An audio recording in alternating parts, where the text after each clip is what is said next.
Le meurtre de Michael Fitzpatrick Lévesque, survenu le 29 novembre dernier à Rimouski, pour lequel aucun suspect n'a été arrêté plus d'un mois plus tard, a incité le Soir.ca à faire le tour des crimes non résolus au Bas-Saint-Laurent, qui sont toujours actifs en ce début d'année 2025. L'équipe des dossiers non résolus de la Sûreté du Québec travaille toujours sur 10 dossiers de crimes non résolus au Bas-Saint-Laurent. Un site Internet a été mis en place en 2022 par la SQ afin d'obtenir des informations du grand public pouvant permettre le dénouement d'enquêtes sur des meurtres non résolus et des disparitions.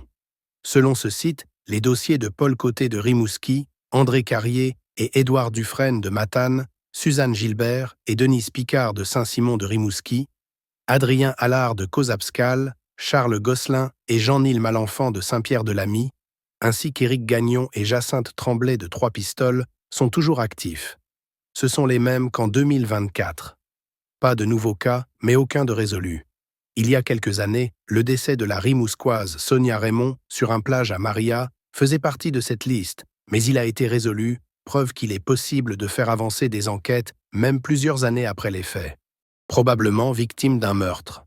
Le 13 juin 2000, Paul Côté a quitté son domicile avec en sa possession une arme de poing de calibre 44 et il n'a pas été revu depuis.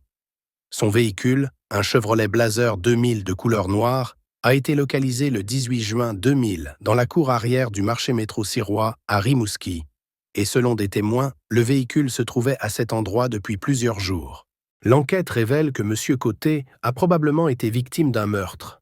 Il n'a jamais été revu. Éric Gagnon, 27 ans, a été vu pour la dernière fois dans la nuit du 26 mai 1996, vers 1h30 du matin, alors qu'il reconduisait une amie au bar Le Bellevue dans le secteur de Trois-Pistoles. Les éléments de l'enquête laissent croire qu'il serait rentré chez lui par la suite. Toutefois, il ne sera jamais revu. Selon son entourage, M. Gagnon avait un rendez-vous qu'il attendait avec impatience, prévu dans les jours suivant sa disparition. Il ne l'aurait pas manqué volontairement. 2 adolescentes retrouvées sans vie. Le 10 août 1967, Suzanne Gilbert et Denise Picard, 2 adolescentes de 17 ans, furent retrouvées sans vie dans un chalet du chemin de l'Anse-à-Pierre-Jean à Saint-Simon de Rimouski. Les 2 adolescentes habitaient à Montréal, victimes d'une agression.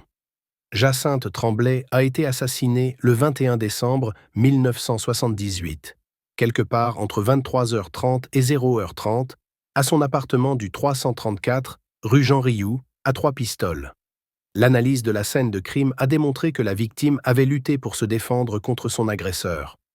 La jeune femme de 23 ans travaillait au moment de sa disparition dans la restauration et était très appréciée des gens qu'elle côtoyait. Les membres de sa famille souhaitent connaître la vérité et la raison de la sauvage agression dont a été victime Jacinthe Tremblay. 2 dossiers à Matane.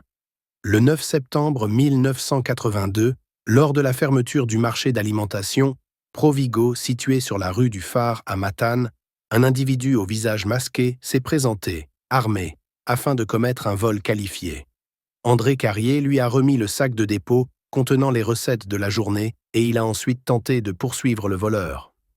Ce dernier s'est retourné et a fait feu sur M. Carrier. Il était copropriétaire du marché d'alimentation avec son frère, Georges Carrier.